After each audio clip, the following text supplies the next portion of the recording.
માંડવીના મસ્કામાં વાડી ફરતે વાળ કરાવ મુદ્દે કુહાડીથી માર મારી અસ્થિભંગની ઈજા થતાં 4 સામે ફરિયાદ નોંધાઈ છે। જ્યારે અબડાસાની ભારાવાંઢમાં પણ 4 શખ્સે એક ઈસમને માર મારતા હાથમાં ફ્રેક્ચર સહિતની ઈજા પહોંચી હતી।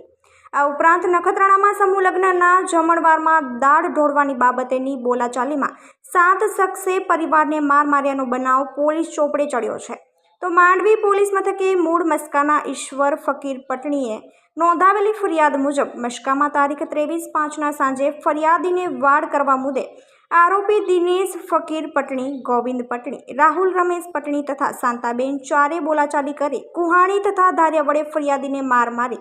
અસ્થિભંગ સહિતની ઈજા પહોંચાડી જાનથી મારી નાખવાની ધમકી આપી હોવાની ફરિયાદ નોંધાઈ છે।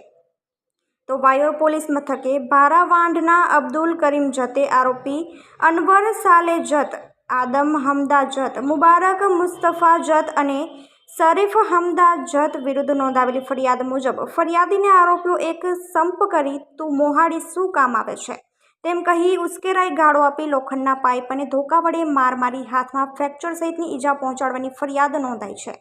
તો બીજી તરફ આજે નખત્રાણા પોલીસ મથકે પાંદરોના ડાયાલાલ ખીમજી ગરવાએ નોંધાવેલી ફરિયાદ મુજબ ગત તારીખ 23/5 નખત્રાણા સમાજના સમૂહ લગ્નમાં પરિવાર સાથે તેઓ ગયા હતા, જ્યાં જમણવારમાં દાળ ઢોળાવવાની બાબતે કાકાઈભાઈની સમાજના આગેવાનો સાથે બોલાચાલી થઈ હતી। આ બાદ ફરિયાદી પરિવાર સાથે ઘેર જવા બસ સ્ટેશન પાસે બસની રાહ જોતા હતા ત્યારે આરોપીઓ મુકેશ નવીનભાઈ ગરવા, મયુર નવીનભાઈ ગરવા, કિશોર નવીનભાઈ ગરવા, નિકેત દીપકભાઈ, જય દિનેશભાઈ ગરવા, મનસુખ નારાયણભાઈ ગરવા અને યોગેશ શામજીભાઈ ગરવાએ ગેરકાયદે મંડળી રચી તથા પોતાનો સમાન ઈરાદો પાર પાડવા ફરિયાદી તથા શાહેદો દીકરા અને